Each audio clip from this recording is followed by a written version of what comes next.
There is a contemporary artist, essayist, and political activist by the name of Paul Levy, who puts forward a definition of art with which I strongly agree. And I quote, "A true work of art invites us into an intimate relationship, not only with the work of art, but with ourselves as well. For the purpose of art is not to entertain us, medicate us, and make us feel better, but to liberate us and reveal our intrinsic freedom. Art is therefore a unique manifestation of the divine, in which we are invited to participate, a life-changing act in which it manifests through us, and we and our world become transformed in the process." There is another artist, a writer actually, by the name of Antoine de Saint-Exupéry, who speaks through the title character in his classic tale, The Little Prince.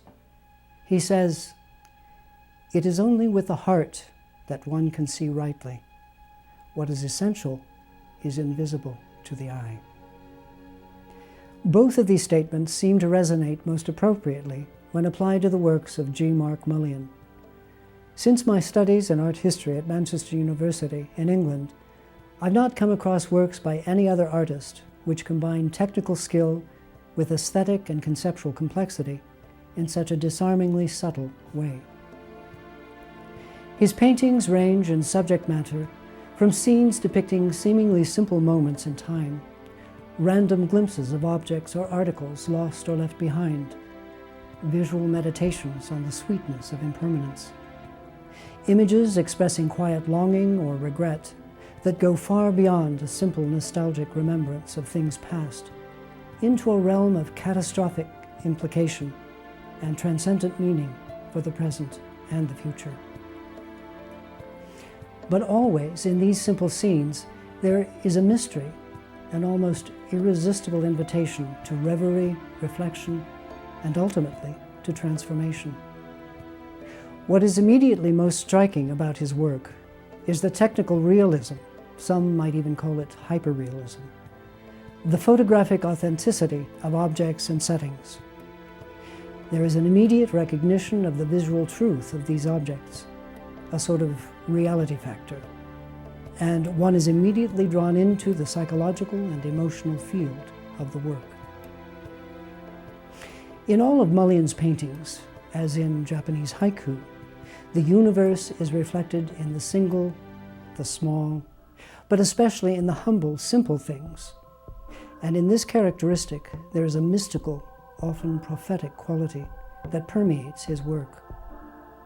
Perhaps the real key to appreciating Mullion's painting is an understanding from the outset that what at first appears as a simple image is, throughout, like encountering a riddle, the visual equivalent of a Zen koan.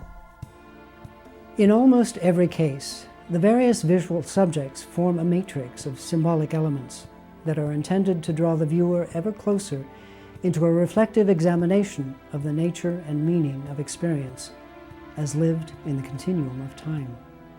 Indeed, it is out of a uniquely poetic imagination that Mullion asks questions about time, but questions also about feeling and transcendence, about loss and isolation, about mortality and metaphysical realities, about spirit and light, about creativity and destruction, and quite certainly about hope and transformation. More than any of his other works, the one painting that manifests virtually all of these characteristic qualities is The Orphan, the award-winning, sensitively romantic work that was completed in 1986 and became one of the public's most favorite pieces, and for good reason. Deeply melancholic, strangely hopeful, and essentially mystical, there is a poignant vortex of time depicted here in universal themes of profound loss and gradual decay, set among the ongoing majestic cycles of nature. Placed in such a context, human intention and suffering are as transient as the nettles in the field, as richly meaningful and inevitable as the passage of a sudden autumn shower. All are necessary, in fact, essential to the whole. In warmly romantic, gently muted colors, the dappled, richly sensuous play of light caresses the weathered skeletal remains of a rapidly deteriorating wooden house. At the threshold of the ruin, the spirit of a child sits dreaming. How many hopes, how many memories, and how lovingly remembered. Past, present, and future are all presented here, but the prevailing mood is one of overarching serenity. There is an implication that natural cycles of life, though majestically unrelenting, may also be understood to be sympathetic when seen in a larger than personal context. As evidenced in the witness of an onlooking squirrel and a gently arching branch, nature in her seasonal breath of autumn seems to reach to shelter and comfort the child. In transcending the human loss, yet embracing the spiritual force that governs it all, what appears to be a separation may, in fact, be quite the opposite. In one poignant moment, all becomes one, and matter and spirit have found a balance. As the artist quotes, "Structural permanence, falling away to time, is the very brace that weathers against the elements of impermanence."